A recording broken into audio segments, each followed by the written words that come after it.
Jadi ya ini melindungi kita masuk angin juga, siapa tahu bikin aerodinamis kan itu. Ya. Itu ngangeti berarti ya? Harusnya ya menghangatkan kan. Ya kita semua tahu kalau goes setelah ratusan kilometer badan kita pasti. Contohnya? Ya silakan. Dari tadi pengen dia ini apa-apa pasti pengen nyoba duluan. Ya kan ini kan employable. Employable.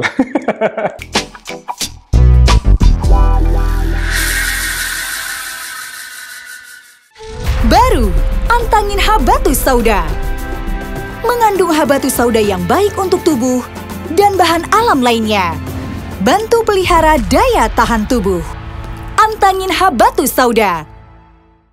Teman-teman semua, setelah liburan bulan puasa dan Idul Fitri, saya dan teman-teman main sepeda ingin mengucapkan mohon maaf lahir dan batin.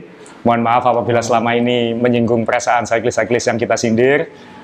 Khususnya Pak Not dan Jupe, kita 0-0 lagi, tapi besok ketika kita sindir ya 1-0 lagi, jadi kita tahun depan kita minta maaf lagi. Tapi kepada teman-teman yang lain semua, 0-0, mohon maaf lahir dan batin, semoga bersepedanya makin lancar setelah Idul Fitri ini. Nah, kita kembali ke acara main sepeda kita, ini episode ke-43, dan ini agak khusus karena ini kita akan punya banyak episode dari moga-moga dari negara lain kalau kita berangkat dengan selamat, amin, semoga berangkat ya. Kayak gitu, jadi kita akan mohon dukungan dan doanya karena kita bertiga. Di sini ada saya, Azrul Ananda, Om John Ire, yang sudah tahu, dan ada Om John Bumiharjo, partner saya, founder Wednesday Bike. Kita akan berangkat ke Kansas di Amerika Serikat. Kita akan mengikuti event namanya Unbound Gravel. Unbound Gravel ini dikenal dengan istilah Dirty Kanza dulunya, kemudian ganti nama jadi Unbound Gravel. Ini adalah event gravel paling besar, paling kondang di dunia.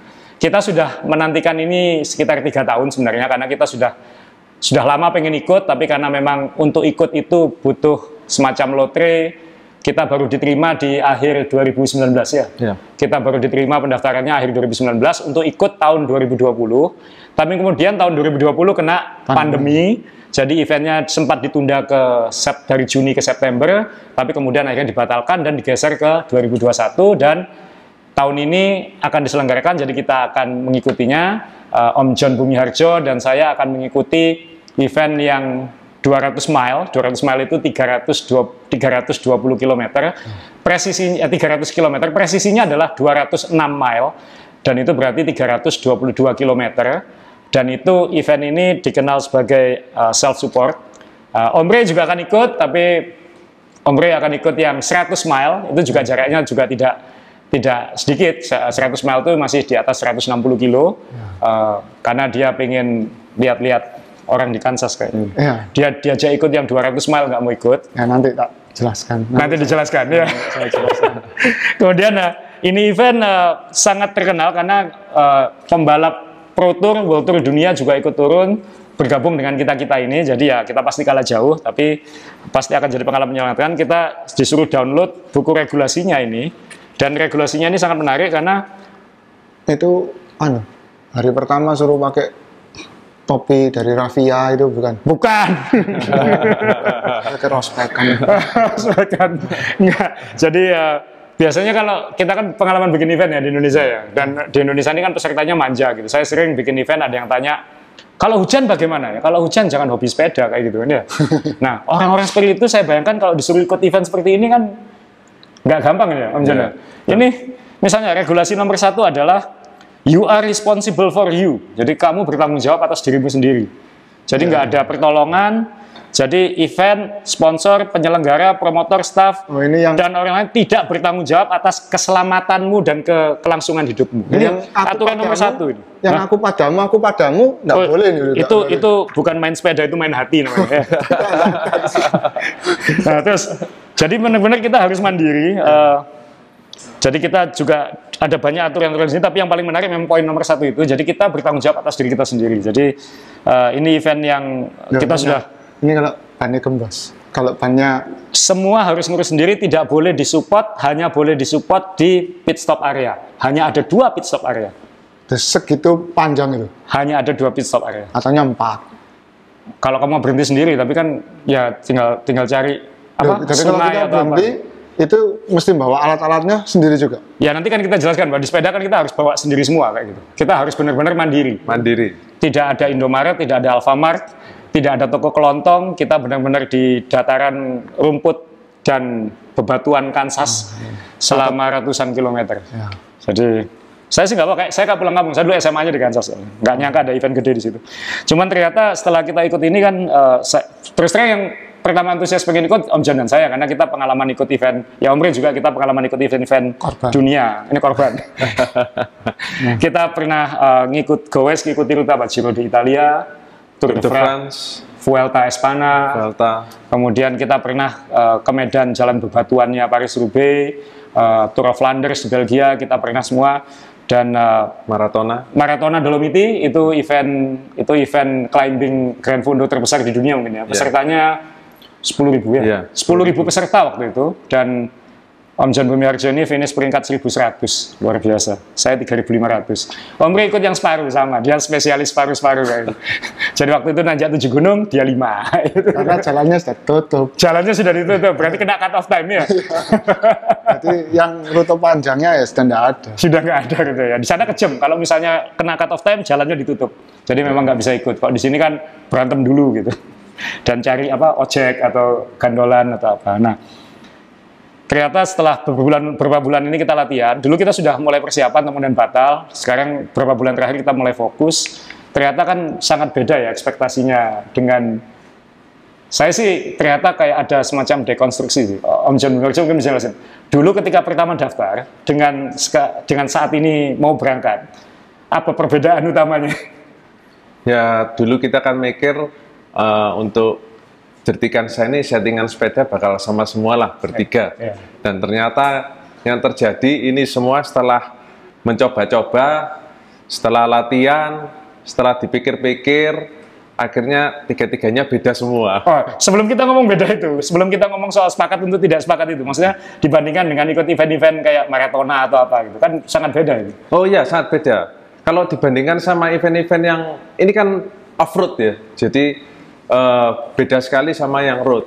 Kalau road kan kita kan harus, kalau kayak Maratona, kita harus balapan kurus-kurusan badan, misalnya seperti itu kan.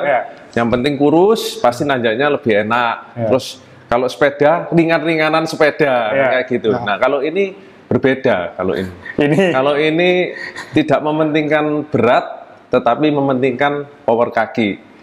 Salah satunya itu. Dan ketahanan badan. Karena ini termasuk ultra endurance. Ultra endurance ya. Jadi kalau lari ini bukan maraton, ini nggak tahu, saya bukan pelari, jadi mungkin yang jelas ini lebih berat dari maraton. Gambarannya tuh cut off time-nya atau berapa lama? Jadi untuk yang 200, saya nggak belajar yang 100 karena yang 200 mile, 320 kilo tepatnya nanti itu kita diberi waktu 21 jam. Untuk selesai start jam 6 pagi. 24. Ya, berarti hanya boleh sisa 3 hari ya. Gitu. 3 jam. Jadi jam 6 pagi start, paling lambat harus jam 3 pagi besoknya. Jangan khawatir karena juaranya itu 10 jam. Juaranya 9 jam 58 menit ya. Tapi itu pembalap Pro Tour. Normal kali 2 lah paling enggak ya. Om John target finish 12 sampai 13 jam. Ya, nanti sepedanya akan menjelaskan itu. Saya berharap bisa finish sebelum 15 jam. Sebelum 15 jam. Kalau Om Ri 100 agak beda nanti. Itu cut off time-nya kalau nggak salah ya separuhnya berarti kan deh. Nggak nyampe 12 jam. 12 jam? Nggak tahu. Kamu nggak belajar aturannya? Enggak. Dia 160 gampang soalnya. Jadi lucunya Unbound Gravel ini, Dirty Kansas ini adalah kalau bisa finish, karena kan musim panas di Amerika ya, jadi matahari terbenam jam 9. Jam 9. Kalau kita finish jam 8.45 berdasarkan buku aturan, itu kita masuk kategori beat the sun, mengalahkan matahari. Jadi kita finish sebelum matahari terbenam. Jadi itu 8.45 malam. Itu masih ada matahari? Masih ada matahari, karena musim panas di Amerika. Itu berapa jam? Itu 14 jam 45 menit. Jadi kalau bisa 14 jam 45 menit, berarti mengalahkan matahari kayak gitu. Nah itu targetnya John. Saya pokoknya bisa mengalahkan matahari. Itu sudah luar biasa. Tapi jangan tapi realistisnya mungkin adalah antara jam 9 sampai jam 12. Target saya sih kalau bisa paling lama ya 16-17 jam kayak gitu. 16. Nah, itu masuk kategori midnight namanya karena finish sebelum tengah malam. Nah, pasti banyak yang bablas sampai kan pesertanya 3.000 orang. Ya. Pasti ada yang bablas lewat tengah malam, dekat-dekat cut off time jam 21 itu. Jam ke-21, jam 3 pagi. Jam 3 pagi. Itu masuk kategori breakfast. Oh. Jadi ada 3 kategori. Yang lain sudah tidur, dia baru finish. Baru finish. Kemudian podium seremoninya jam 8 pagi. Oh. Ya. Jadi yang lain tidur dulu, nungguin yang lain finish, bangun, podium seremoni kayak gitu. Oke. Luar biasa ya? Ya, luar biasa. Nah, jadi ya ini memang event gravel grinder paling top di dunia sekarang. Dan tadi Om John sudah menyinggung, tapi seneng kan bahwa kita nggak harus kurus-kurusan. Aku tahu kamu sengsara banget setiap kita mau pergi itu, karena kan pasti nanjak ke gunung-gunung ya. Ya. Ini di belakang kita ini di Bensi Cafe ada foto besar. Kalau teman-teman lihat, ini foto Passo dello Stelvio. Ini kita tahun 2017 ya, Om John? 2017. Ini kita nanjak, ini perbatasan Italia dan Swiss. Jadi waktu itu kita benar-benar persiapannya tuh pengen kurus segala macam gitu. Omri sampai mau beli jas katanya. Takut nggak pulang. Jadi ini tajana. Ini nggak sama sekali. Ini nanti di foto kita tunjukkan fotonya. Setelah ini foto-foto jalanan kerikilnya dan lain-lain itu. Dan jalan kerikilnya itu bukan kerikil biasa. Menjelaskan gravel itu susah untuk orang-orang di Indonesia. Karena ya jalan makadam sebenarnya, tapi nggak terlalu banyak. Mungkin di Kalimantan banyak ya, John? Di Kalimantan nggak terlalu juga. Nggak terlalu juga, jadi agak sulit menjelaskan. Di Amerika banyak sekali jalan kayak gitu, ribuan kilometer. Jadi batunya batu-batu kerikil, di Kansas itu batu mata panah itu. Jadi benar-benar nanti soal ban yang kita akan debat paling banyak. Jadi kita benar-benar harus karena kita di sini kita nyiapin sepedanya juga setengah berdasarkan YouTube, referensi teman, referensi industri dan lain-lain. Tapi nanti ketika sampai sana masih bisa berubah dikit-dikit ya, gitu. Jadi ya moga-moga nanti kita siap. Nah ini sebelum ini kita sudah membawa 3 sepeda kita di sini. Jadi ini akan semacam acara bedah setelan Unbound Gravel, bedah setelan Kansas. Jadi sepedanya tadi Om John sudah bilang bahwa kita dulu sepakat mau sama ya. Pelek sama, ban sama, grup set sama, setelan sama, supaya kalau ada apa-apa bisa saling pinjem, saling nolong kayak gitu. Misalnya Omre setelah 100 mile finish, saya sama Om John masih jauh, jadi kita harus butuh sesuatu yang kita bisa pinjem. Ya, kita bisa preteli sepedanya Omre. Nah, tapi benar kata Om John Bumiarjo bahwa pada akhirnya setelah berbulan-bulan berminggu latihan, kita sepakat untuk tidak sepakat. 3 sepeda kita beda, yang sama hanya frame-nya, Wednesday Journey Titanium, sama bannya. Tapi ban ini juga nanti masih bisa berubah lagi di sana, karena kita nggak tahu nanti hujan atau tidak, kering atau tidak, karena itu bisa menentukan pilihan. Nah, emang kalau hujan beda lagi ban? Bisa beda, bisa yang lebih pacul lagi. Oh, kalau hujan, 2018 hujan soalnya. Bawa gitu? Beli di sana. Beli di sana. kita mau nggak mau harus kan untungnya ada pameran sepedanya, jadi kita bisa. Kenapa bannya sama? Karena ya sama-sama saya nggak ngerti ya. Kalau ban 700 itu modelnya bagaimana untuk ban paculnya. Jadi ya ketika Om John Bumiarjo beli, ya saya titip. Om Masul beli, ya saya titip aja. Jadi makanya bannya sama. Coba saya ada waktu untuk meriset sendiri, mungkin sama bannya juga beda semua. Ya, jadi kita juga terima kasih, kita berangkat nanti disupport oleh perusahaan-perusahaan Indonesia, khususnya nanti Herba Mojo yang menjadi partner utama tim kita nanti di sana. Kita pakai nama Indonesia School of Suffering. Jadi nanti kita akan pakai jersey Indonesia dengan ada sedikit motif batik, dengan motif batik, lalu nanti ada Indonesia, ada logo Herba Mojo, dan kita juga disupport oleh Antangin. Kebetulan Antangin yang sering ikut event sepeda di Indonesia mungkin paham, Antangin sering menjadi partner event-event sepeda di Indonesia di Jawa Timur, di Jogja, dan di kota-kota lain. Jadi karena memang Pak Mulyo Raharjo, CEO Deltomed ini memang fans sepeda ya, Bro ya. Pernah tampil di podcast kita juga. Nah, kebetulan kita nanti juga membawa misi khusus ini karena Antangin punya produk baru ini.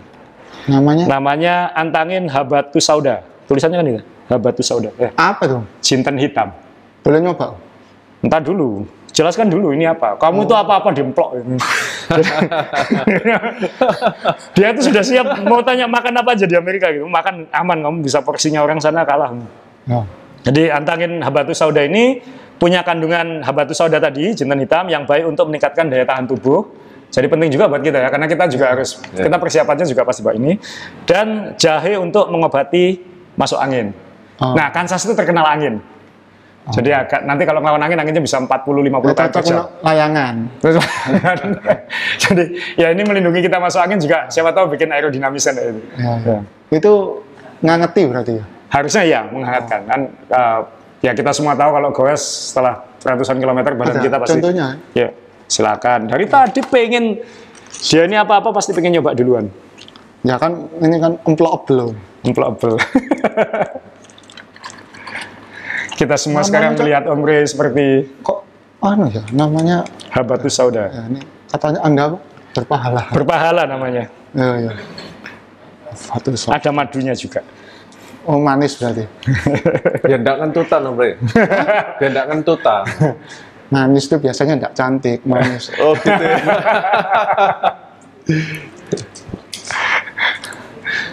Aman. Ya. Hampir sama rasanya sama yang lain. Sama normal seperti antangin ya. Kita kan selalu kalau mau goes pagi-pagi biasanya antangin dulu sih teman-teman. Aman. Udah. Baru sana lah. Ya, jadi kita terima kasih kepada Deltomed. Nanti antangin juga akan menemani kita di sana. Di jersey kita ada logo antangin. Nah, sekarang kita ke sepeda masing-masing. Oh ya, kita nanti juga pakai jersey buatan Indonesia, pakai sub jersey. Jadi kita akan pakai sepeda merek Indonesia dan jersey buatan Indonesia. Kita semua pakai Wednesday Journey titanium. Jadi pakai titanium karena ya lebih aman. Karena medan off-road kalau pakai karbon ada apa-apa, kita akhirnya memutuskan pakai. Kalau tahun lalu berangkat kita pakai yang karbon. Yang karbon. Tapi karena kita tahun ini baru bisa berangkat, jadi kita pakai yang titanium. Ya, Om Rey silakan. Om Rey pakai sepeda yang paling minimalis di antara kita. Selain tampilannya, Om, frame-nya juga mungkin paling kecil di antara kalian. Ini size 50. Size 50 ya. Anda 52. Ya. John 55. Jadi kenapa titanium? Kalau menurut saya ada kelebihan tersendiri dari titanium karena tas sepeda kita itu pakai helium ya, karena kalau keluar negeri kan paling ringkas pakai helium. Iya, kita pakai tas soft case nanti ya. Soft case. Nah, kalau soft case sama frame karbon itu kita agak ada risiko lah. Ya? Ada risiko karena kalau kekuatan rangka utamanya tetap dari frame sepeda itu sendiri. Kalau framenya dari titanium, niscaya akan lebih kuat daripada karbon. Jadi travelnya aman. Travelnya cenderung lebih aman, ya. Cenderung. Cuma yang nggak tahu lagi. Tapi kalau ada apa-apa sama sepeda saya belum tentu sedih. Nah, jadi nggak jadi goes. Beli di sana lah. Ya, silakan. Nah, kalau ini sepeda saya bangga sama seatpost-nya karena seatpost-nya ini seatpost dari merek ternama di Amerika, dari Ericsson. Kalau saddle-nya dari Physic Ergo Vento. Kenapa pakai ini ya? Karena saya biasanya pakai saddle-nya sudah ini. Saya takut kalau ganti nanti mencederai bagian-bagian penopang kaki. Jadi saya tidak berani ganti saddle. Nah, lalu untuk wheelsetnya saya pakai Shamal karbon. Kenapa Shamal karbon? Karena ini satu-satunya wheelset yang kompatibel sama group set khusus gravel dari Campagnolo ini. Jadi memang group set ini sprocketnya 13. Jadi lihat ya, ini kayak dari mulai kecil sampai gedenya seperti chainring ini 13 speed. Nah, sebagai kompensasi akhirnya chainringnya cuma 1 karena gravel. Kenapa 1? Supaya kalau gravel itu kan banyak biasanya rel diarulurnya ini kan sering mentul-mentul gini. Kalau chainringnya 2, biasanya kalau ada masalah sering terjadi, ada kemungkinan terjadi masalah di front derailleurnya. Jadi meminimalisasi masalah yang terjadi.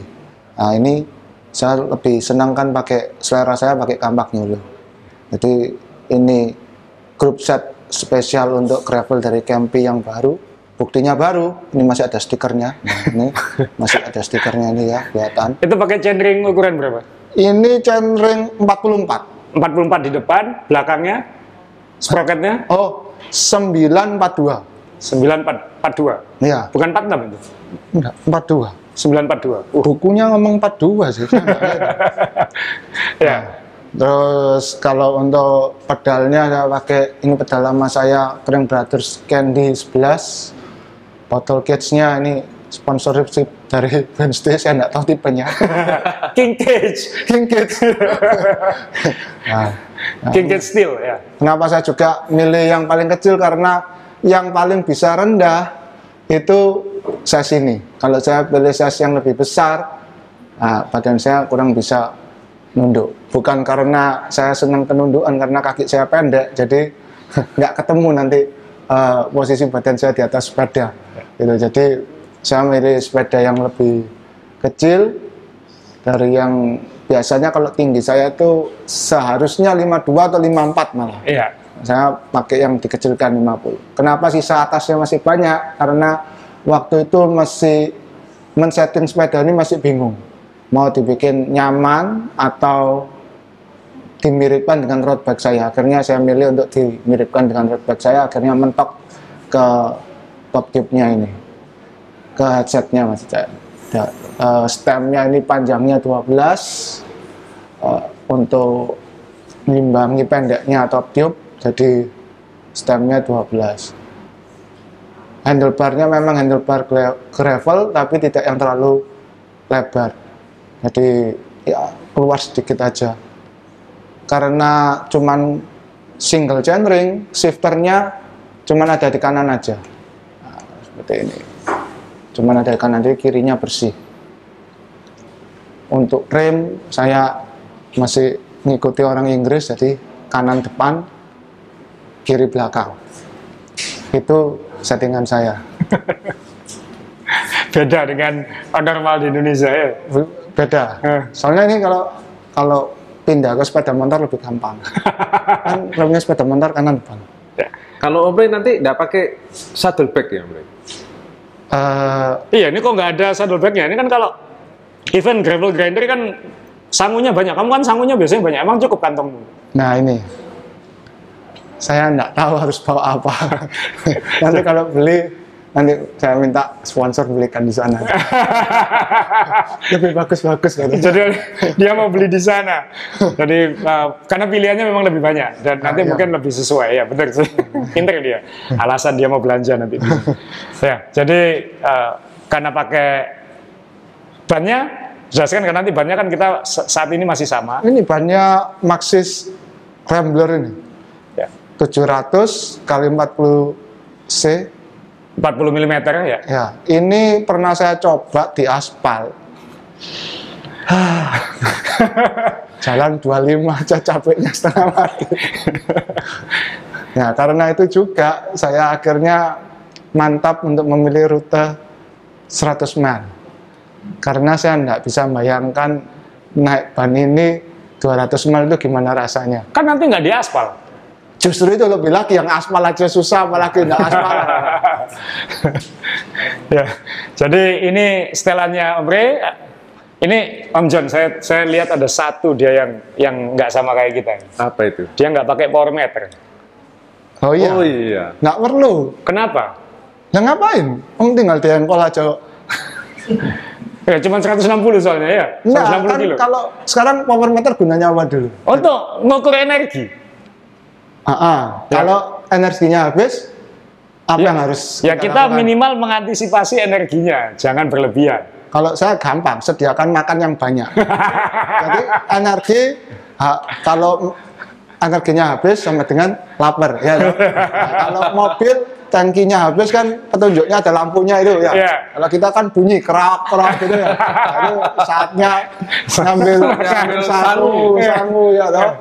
Minum madu. Jadi atau kamu apa. nggak perlu power meter karena ada alat ukur energinya lebih reaktif di sini. Iya, itu buatan yang maha kuasa. Bagus itu. Nggak anu.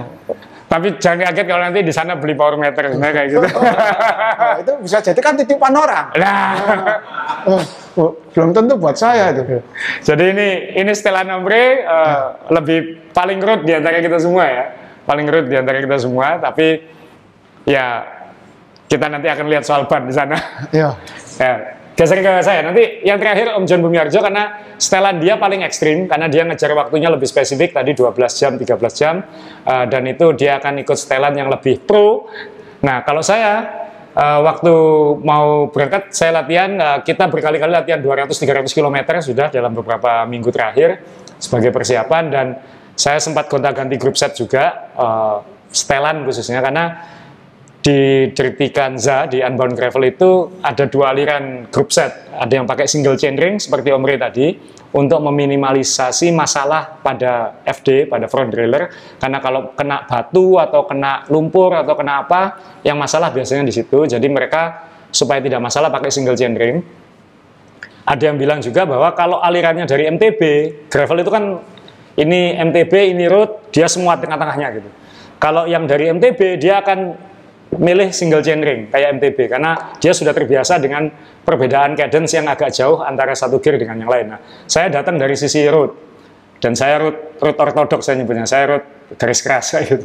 Jadi saya ketika beberapa minggu mencoba latihan pakai single chainring itu tidak pernah mendapatkan feeling yang pas, cadence-nya tidak pernah pas. Saya sangat sensitif soal cadence. Cadence saya lebih rendah dari Om John Bumiarjo. Dia bisa nyaman di 90-100, saya nyamannya di 80-90.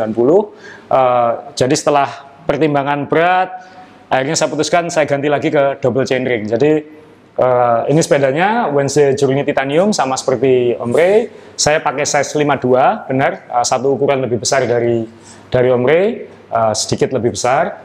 Dan kemudian yang saya sampaikan tadi, saya menggunakan grup set Shimano GRX, Shimano yang memang dirancang untuk gravel, yang sekarang termasuk yang paling populer di dunia untuk dunia gravel.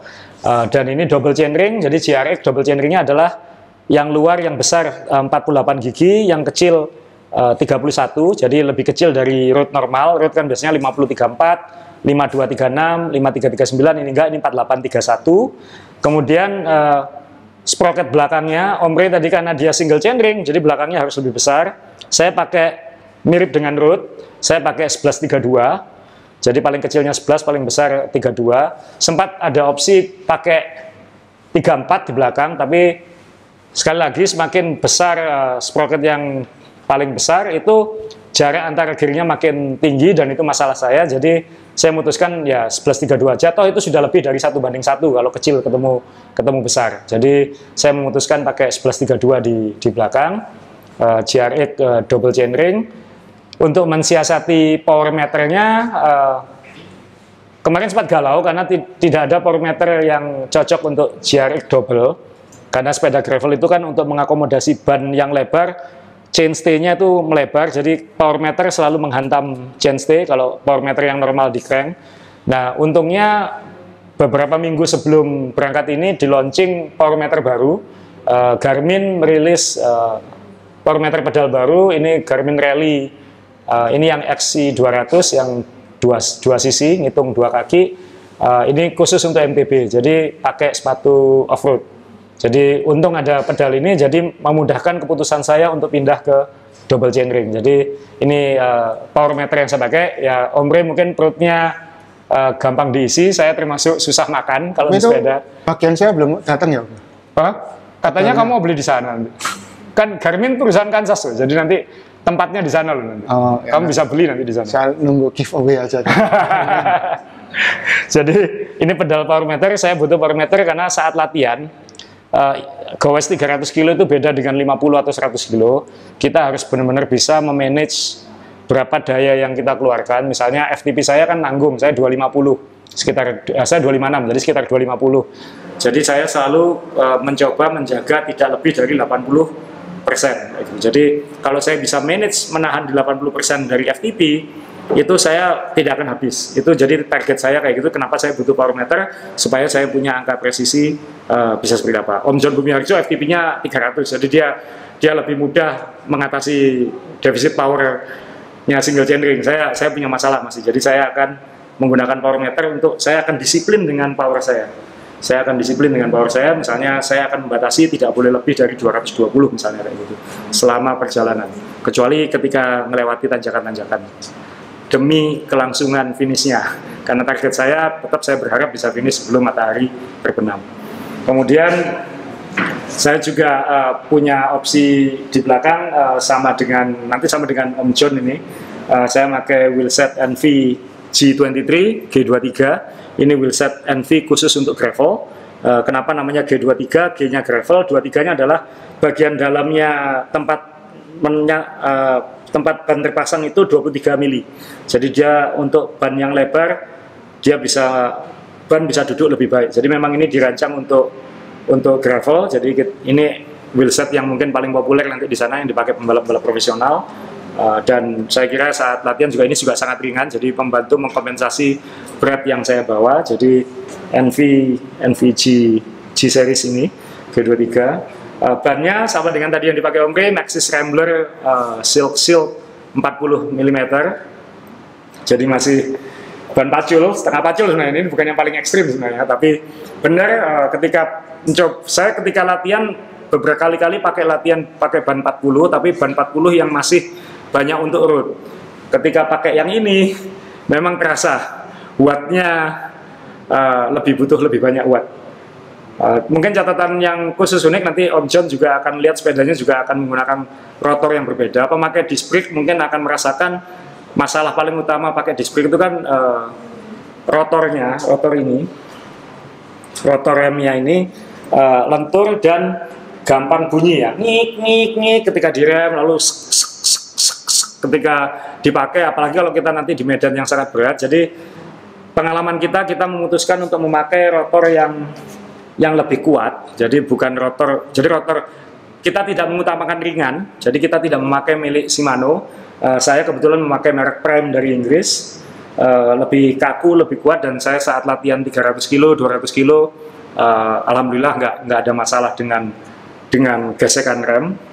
Sebelumnya selalu ada masalah gesekan rem karena terlalu lentur kalau terlalu ringan. Jadi yang penting tangguh. Jadi saya pakai rotor itu 160 di depan, 160 di belakang. Kalau Campy-nya Om Ray tadi kan dia sudah jelas Campy punya yang khusus untuk Campy. Jadi dia nggak ada masalah dengan itu. Tapi untuk yang pakai Shimano, pengalaman saya menghindari yang pakai Shimano. Soal bottle cage, ini sama, kita pakai steel. Kenapa? Ini lebih tangguh ya, lebih kuat. Kita tidak ingin bottle cage-nya patah apa saat melewati medan berat, karena unbound gravel itu 98%-nya adalah jalan off-road. Jadi kita pakai yang steel. Ini merek Arundel, merek Amerika, dari Texas ini kalau nggak salah, merek Arundel dari besi. Jadi ini bentuknya bukan yang tradisional, supaya memasukkan botolnya juga gampang, tinggal sliding masuk gitu aja, dan tidak loncat botolnya. Ini sangat penting, karena kalau kita kehilangan botol, pit stop pertama 111 kilo, kita kekurangan minum, ya kita semua tahu pasti masalah. Kemudian ada bottle cage tambahan di bawah. Ini perbedaan kebanyakan sepeda gravel dengan yang lain, ada tambahan bottle cage di bawah. Nah, ini pakai yang standar merek Topic ya. Jadi ini ada tambahan, ini bukan botol minum, ini isinya adalah ban dalam, multi tool untuk peralatan-peralatan, sama cukit ban, jadi kalau ada masalah. Dan saran dari panitia adalah kita membawa lebih dari 2 ban dalam, just in case. Kebanyakan akan di setel tubeless, tapi kita di sini memutuskan pakai setelan kelincer semua, tapi dengan tambahan Kevlar ya di dalam ban. Tambahan Kevlar di dalam ban, karena pertimbangan kita kalau bocor, kelincer lebih cepat menggantinya, 10 menit selesai, tidak kehilangan terlalu banyak waktu. Kalau tubeless mungkin lebih enak di awal, tapi kalau ada masalah masalahnya juga mungkin lebih besar, apalagi kalau di tengah rerumputan nggak ada apa-apa, lebih ribet. Jadi pakai kelincer yang lebih simpel buat kita. Pakai ban dalam Tubolito, jadi kelihatan kalau oranye, ya, pentilnya oranye, Tubolito yang lebih ringan tapi juga 2 kali lebih kuat dari ban dalam biasa. Omre juga pakai itu, nanti Omjet juga pakai itu. Kemudian khusus lagi saya mungkin agak detail ini karena berkali-kali ganti spek. Ini barusan ganti lagi seat post, saya memutuskan pakai seat post E-Silk. Ini seat post dari Cane Creek, dari yang bikin e-brakes itu, yang terkenal rem ringan itu. Dia bikin seat post dari aluminium tapi ada suspensinya. Suspensinya ini memakai elastomer, ada bundaran karet di sini. Ini bisa diganti-ganti tergantung mau soft, medium, hard.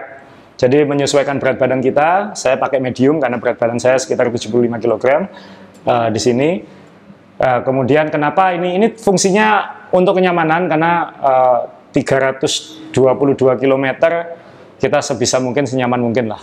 Sebenarnya saya sudah ada seat post yang ada sedikit elastomer, mungkin hanya setengah senti cushion kelunakan, tapi ini bisa hampir 2 cm meredam kejut. Jadi bukan untuk performa tapi lebih untuk kenyamanan selama goes. Saddle saya milih Omre, milih yang dia pakai root seperti biasa, fisik. Saya memutuskan akhirnya ganti ke yang khusus gravel. Ini merek Selle Italia, Flight yang khusus gravel ya, ada tulisan gravel di atas ini. Warnanya memang abu-abu karena yang untuk gravel seperti itu. Kenapa dia lebih empuk sedikit dibandingkan versi road, jadi memberi tambahan kenyamanan dan agak pendek. Ini bukan saddle pendek tapi agak pendek, jadi ketika posisi agresif atau apa tidak mengencet bagian-bagian sensitif di selangkangan ya. Semua yang sepedaan jarak jauh tahu itu yang paling utama. Adik harus selalu senang, jadi adik harus selalu nyaman. Kemudian handlebar ini juga sempat ganti. Awalnya seperti Omre pakai handlebar gravel yang flare, tapi akhirnya saya memutuskan yang lebih ekstrim lagi. Stem dan handlebarnya sama-sama aluminium, jadi nggak mahal. Kombinasi ini mungkin hanya sekitar 1 juta rupiah totalnya. Enaknya gravel adalah tidak harus enteng-entengan mahal-mahalan, jadi pakai aluminium aja aman. Ini merek Prime dari Inggris, stemnya alloy, tentunya dengan Garmin mount yang integrated langsung, supaya hemat ruangan di handlebar karena akan naruh lampu dan lain-lain. Handlebarnya merek Prime yang Kanza namanya, jadi memang handlebar untuk gravel. Ini uniknya adalah posisi hoodnya jadi miring begini karena flare. Ini buat saya sih lebih nyaman megang miring seperti ini, nggak tahu kenapa, saya merasa lebih senang aja, mungkin ada jari saya panjang, megangnya lebih nyaman. Kemudian ada semacam gullwing, ada naikan di bagian pegangan sini, jadi ini ada melekuk ke atas. Jadi ini kalau saya milih posisi istirahat di sini, badan agak lebih tegak, agak lebih rileks, lebih tinggi sedikit dibandingkan kalau misalnya posisi lurus. Jadi ada 3 posisi pegang ya, posisi di hood seperti ini yang bisa bervariasi seperti ini juga kalau capek. Kemudian ada versi di atas handlebar seperti ini. Lalu tentunya ada versi paling aero yaitu pegang di bawah seperti ini. Dan karena ini nge-flare lebar, saya merasakan paling enak ketika turunan. Dan memang katanya tujuannya memang ketika turunan ini akan lebih aman dan lebih nyaman untuk off-road. Karena pegangannya lebih lebar. Dan saya merasakan memang lebih nyaman. Bar tipnya juga Prime yang gravel, jadi lebih empuk. Tentunya nanti akan pakai sarung tangan yang ada busanya juga. Jadi ini setelan saya, tidak sampai habis, ada sisa 1 spacer di sini, sudah di fitting. Lalu nanti kira-kira kita semua akan berangkat membawa banyak tas. Saya pilih tas top tube yang agak besar karena nanti isinya pasti makanan, kemudian just in case mungkin akan ada power bank, entah itu untuk Garmin seharusnya tidak masalah, tapi mungkin untuk handphone, kalau ada emergency apa-apa, kemudian untuk lampu atau untuk nanti ketika bawa kamera atau apa, mungkin bawa power bank di sini. Nah ini, dan di belakang lagi ada saddle bag. Meskipun sudah bawa ban cadangan, tadi bawa ban cadangan lagi tambahan di sini, sama mungkin CO2 ya, pompa gas itu di dalam sini, dan membawa pompa manual di samping sini udah dipasangkan. Jadi ini kira-kira setelannya masih bisa berubah, kalaupun berubah nanti kira-kira yang berubah adalah ban. Tapi ini masih, ban itu adalah yang paling diperdebatkan di Kansas, dan sampai sana nanti pasti akan ada, ketika kita nanti nyoba rute beberapa hari sebelum pasti akan ada perdebatan lagi. Mungkin Omre pengen pakai ban kecil, kan kita nggak tahu ya. Di Kansas? Iya, pasti enggak ya? Enggak. Rekomendasinya adalah kalau bisa lebih besar dari 38, itu di Kansas seperti itu. Nah, ini setelan saya yang saya harapkan bisa membuat saya nyaman selama 15 jam. minimal. Kalau bisa 14 jam sangat bersyukur, asal tidak ada masalah di jalan. Target saya 15 jam, setelan nyaman. Nah, saya sempat berpikir setelannya seperti Om John, tapi kemudian saya memutuskan untuk stay safe aja, yang penting saya finish. Nah, ini kalau pengen tahu setelan yang paling jago, yang paling ngejar waktu, dan paling aero, dan latihan, ya ini manusia 187 cm ini yang akan menjelaskan sepedanya, karena dia yang paling ekstrim di antara kita semua. Ya, oke. Sebenarnya sepeda saya ini sama ya, sama punya Mas Asrul. Frame-nya sama, wheelsetnya sama, pakai NV G23, bannya sama, ban dalam sama, protection ban juga sama, bottle kit sama, saddle juga sama. Sebenarnya saddle ini saya dulu pakai pabrik, tapi setelah saya tes ride off-road di Bali kok, wah kena off-road gini kok, adik saya juga agak teriak-teriak gitu. Terus Mas Asrul suggest saddle ini, saya tes, oh memang lebih enak kalau untuk medan off-road karena ada gelnya, ini lebih empuk gitu. Terus untuk setelan seat post sama stem sama handlebar saya pakai full NV. Kenapa kalau pakai full NV? Sebenarnya alasannya cuma satu, biar matching semua sama looknya kelihatan top. Ini paling sultan di antara semua. Full NV. Full NV biar matching. Sama sebenarnya ini agak makan Om Ri. Dia kan sepedanya paling besar 55 ya kan. Jadi paling berat kan. Ya. Kompensasinya ya komponennya yang paling mahal supaya paling enteng kan kayak gitu. Ya. Nah, NV juga punya handlebar yang untuk gravel spesifik, jadi dia agak flare gitu. Terus, nah yang paling berbeda dari semuanya, saya pakai ada TT bar di sini. Kenapa pakai TT bar di sini? Karena kalau kita posisi begini, itu lebih aero. Enggak, Om, itu salah, Om. Loh, lebih aero. Anda sudah potongannya paling aero di antara Enggak, dia sebenarnya paling aero, tapi masa dia harus pakai helm. Helm itu bikin dia nggak aero gitu. Iya. Ya, Jadi nanti jangan nggak pakai helm loh. Iya, pasti pakai. Saya harus pakai helm, Om. Ya. Jadi ketika posisi badan begini, itu saya merasa lebih rileks di bagian pundak.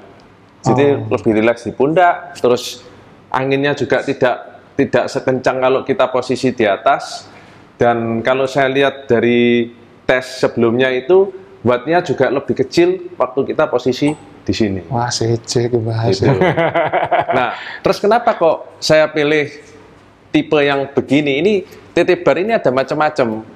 Kebetulan ini TT bar juga dikasih Mas Asrul dan pinjam, balikin itu nanti. Dipinjami Mas Asrul, dan ini saya sangat cocok karena padnya ini bisa slightly di belakangnya handlebar. Jadi waktu kita posisi begini tuh, karena ini bukan sepeda TT ya, jadi posisi tangannya itu lebih nyaman daripada kalau padnya ini yang berada di depan handlebar. Itu. Jadi lebih rileks posisi bahunya. Buat senden enak. Buat senden enak. Itu sendenan apa tuh? Sendenan. Kita punya teman Pak Not itu kalau nanjak gunung sampai atas selalu senden gitu ya. Aku nanti di WA. Kan kamu yang di WA bukan aku. Terus tas saya pakai lebih kecil sedikit dari Mas Asrul, tapi ya ini tetap saya perlu ini, tidak seperti Umri yang tidak perlu tas. Perlu, tapi nanti cari. Sepeda saya beda lagi adalah saya pakai One X GRX 800 ya. Terus ini untuk cranknya standar crankmu, Om. Iya, cranknya ini saya pakai rotor yang ada power to max power meternya. Gitu. Jadi dia pakai power meter di crank. Iya, power meter di crank. Beli enggak buy one get one? Oh enggak. Buy two get two, saya dapat satu, cuman nggak jadi dipakai. Kamu pakai? Enggak sih, enggak. Nggak kompatibel sama punya, bukan? Makanya bisa. Itu. Ya. Terus untuk pedalnya saya pakai Shimano XTR, itu pedal MTB. Ya. Itu MTB yang paling ringan ya. Paling ringan. Sprocketnya, Om? Sprocketnya 1142, chainringnya juga 42. Jadi depan 42, belakang 42. Belakang 42, 1:1. Terus untuk rotor disc brake-nya saya pakai Swiss Stop. Kenapa pakai Swiss Stop? Saya tes sudah di turunan 20%, mau di speed kenceng juga saya coba rem apa segala, kok dia itu sangat tahan. Maksudnya dia tidak meleot-meleot. Setelah direm lama juga tidak bunyi-bunyi sek dan cukup durable. Kalau saya nyoba, Iya. Tentu. Iya. Karena berat Anda pasti di bawah saya kan. Loh, berat saya cukup berat loh, Om Rey. Berapa? Saya 80 kilo. Ya, kurang lebih. Kurang lebih. Enggak, tapi Om John ini memang punya pengalaman karena goesnya termasuk paling ekstrim. Dia sudah pernah bikin gosong rotor. ya. Dia sudah pernah Hitam. sampai hitam, sampai gosong. Ya. Dia pernah bikin sampai bengkok-bengkok kayak gitu. Jadi sekali lagi ini masalah mungkin buat pemula yang pakai sepeda modern disc brake tapi nanjak doang, turunnya naik mobil, tidak akan merasakan gangguan-gangguan itu kan. Ya. Pernah sampai belum ya? Ya. Remnya enggak. Pernah ngeslong kamu. Nah, Kalau yang kaki Kakinya sampai turun kan berarti ngeslong. Enggak.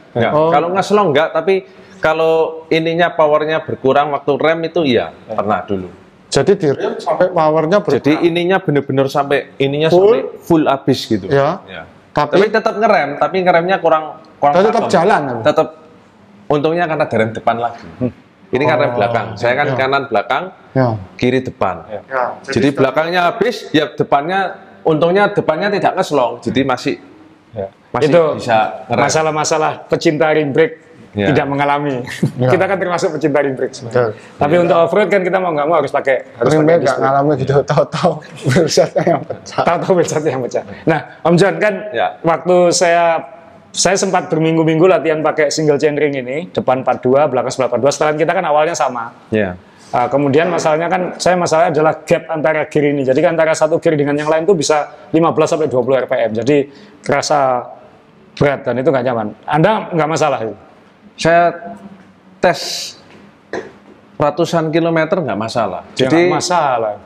Jadi memang kalau saya sih saya speed ditentukan oleh cadence. Jadi kalau ketika cadence misal saya cadence nyaman 90 95 ya. Ya. Saya 95 itu saya merasa berat. Berarti speednya saya turunkan, gearnya juga saya ringankan. Saya ringankan lagi. Kalau maksudnya habis gimana? kalau gearnya sudah habis. Atau Kalau gearnya habis ya sudah sembahyang saja pasrah. Pokoknya diputer aja kaki semoga tidak kram. enggak kan? Begitu. Karena ini 11 speed, kalau Om Rey kan nggak masalah karena 13 speed ya. Maksudnya tadi kan kalau selisihnya besar antara sprocket satu dan lainnya itu selisih gearnya itu cukup besar. Ya. Perbedaan RPM-nya kan juga cukup besar. Apa Betul. kakinya itu enggak meraung kesakitan atau perih gitu kan. Kalau misalnya dari 90 ke 95 itu kan cuma beda 5, biasanya enggak masalah. Ya. Tapi kalau dari 90 tahu-tahu terlalu ringan, bahkan misalnya kalau bisa muter pun itu langsung jadi 105, 110 kan gapnya terlalu beda jauh. Jadi- RPM-nya Jadi kalau sekarang kita posisi RPM 100 ya, terus Ya. kita turunkan 1, ya, misalnya jadi 85. Ya. 85 itu biasanya saya tambah speednya supaya RPM-nya ke 95 lagi. Ditambahi sama Tambahi dia. speednya.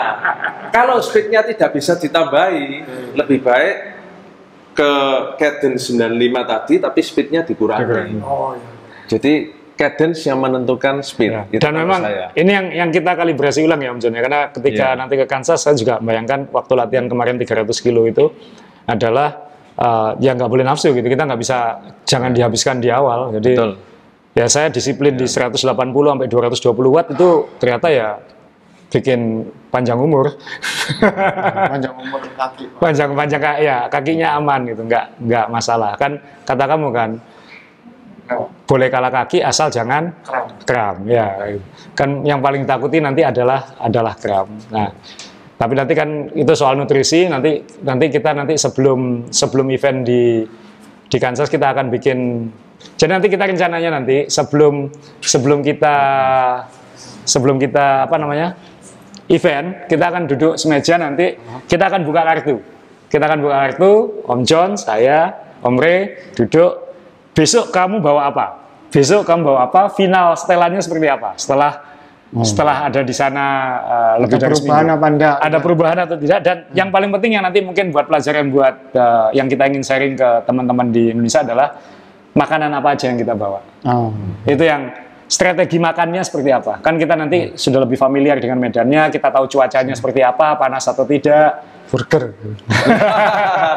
Ya. Nanti yang akan teman-teman akan kaget adalah ketan, itu sangat penting di sana. Nasi ketan, rice cake itu nanti salah satu makanan penting cyclist di sana.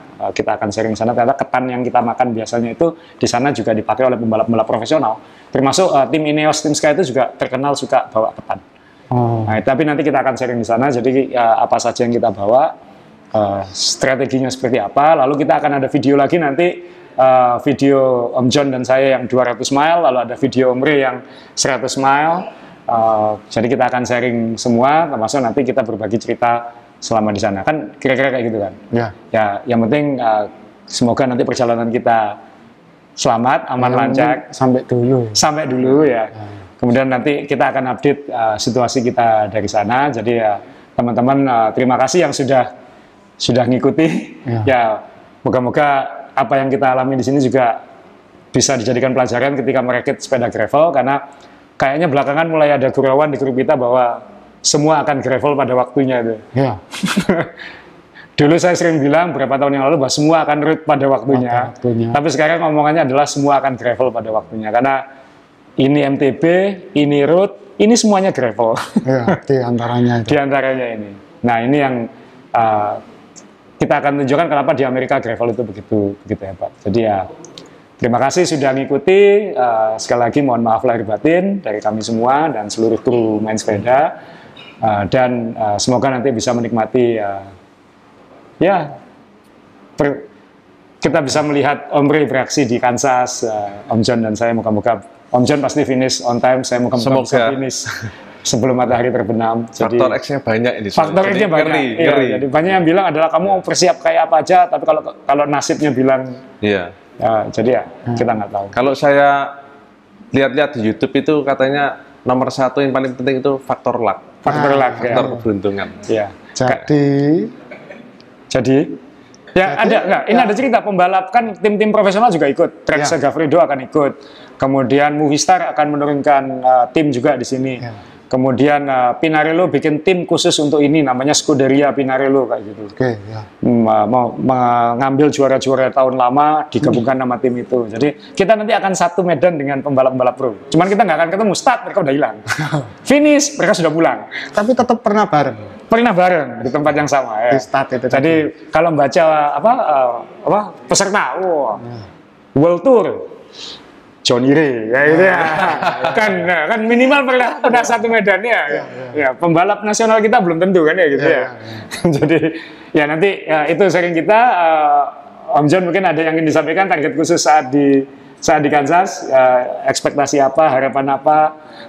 Ya saya cuma kepingin finish secepat mungkin, sebisanya. Ya bukan karena saya mau ngejar apa, tapi ya biar cepat finish saja, jangan sampai finishnya itu malam. Kenapa kok saya takut?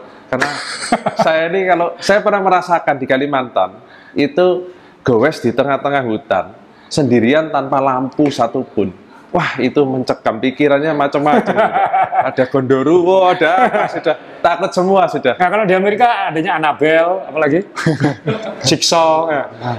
Yang boneka tuh Scarecrow, Texas Chainsaw Massacre. Itu lebih seru lagi di sana. Jadi harus finish sebelum matahari terbenam. Apapun yang terjadi. Jason ya. Freddy Krueger ya. Ya siapa tahu nanti kenalan sama itu ya Bre ya. Jangan sampai ya. Ya jadi itu. Tapi nanti memang ada aturannya wajib pakai lampu depan dan lampu belakang. Ya moga-moga. Saya sih yang penting bisa mengalahkan matahari. Jangan lilin. Ya, jangan lilin. Nanti datang lain. Ya. Datang lain. Om Ray ada yang mau disampaikan? Karena tadi itu karena seremnya 200 mile itu, makanya saya ngambil yang 100. Karena saya tidak ingin memberatkan teman-teman saya kalau terjadi apa-apa. Ya, soalnya ini nggak ada tengah-tengahnya kan. Ya. 100 langsung 200. Ada yang 350. Nah maksudnya yang di antara ini ada yang 560 kilo DKXL namanya. Sebetulnya kan 100 200. Sebetulnya kalau saya mungkin 100 pasti mungkin. Atau ya mungkin kalau saya ingin menantang diri sendiri itu idealnya 150. Idealnya, tapi kan nggak ada. Pinter kamu. Daripada saya memaksakan diri egois dan membahayakan diri sendiri dan memberatkan teman. Jadi saya menurunkan untuk ikut yang 100 saja tadi itu. Gitu. Saya cuma minta pesan satu, kalau kamu sudah finish ke tempat pit stop terakhir, bantu support kita ya. Gimana caranya? Ya nggak tahu caranya, ya pancal lagi balik ke sana gitu. Nah ini juga sebelum kita tutup ada memang sedikit agak drama di sini karena kita hire mekanik kru di sana ya.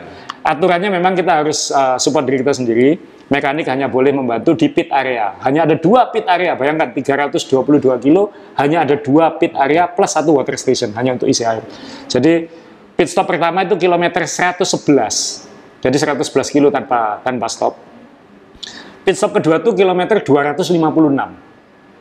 Jadi di tengah-tengahnya pit stop ini ada water station hanya untuk isi air. Jadi benar-benar kita harus bawa makanan itu lengkap semua. Nah, dulunya pit stop satunya 100 dan 200 itu bisa bareng. Tapi sekarang sejak 2019 kereta itu sudah dipisah. Nah, jadi pit stop pertamanya Om Re, meskipun startnya bareng, pit stop pertamanya Om Re dan pit stop pertama kita, itu selisihnya kalau naik mobil itu 1 jam. Kalau naik mobil? Naik mobil itu 1 jam. Apalagi sepeda. Apalagi sepeda. Jadi kita kemarin, dia sempat protes lah, tim mekaniknya ikut siapa? Kayak gitu. Ya ikut yang 200, 2/1. Jadi nanti tinggal kita harus cari kru tambahan untuk mensupport Om Re. Gitu. Jadi dia sudah, saya bilang, kan ini kan pit stopnya terpisah terlalu jauh, nggak mungkin bisa di 2 tempat kayak gitu. Kamu ikut yang 200 saja, tetap nggak mau dia. Tetap ikut yang 100. Ya, itu saya bisa 21 jam bisa nggak cukup. Ya, jadi itu dari kita. Jadi sampai ketemu, nanti kita akan sharing dari sana. Terima kasih sudah mengikuti.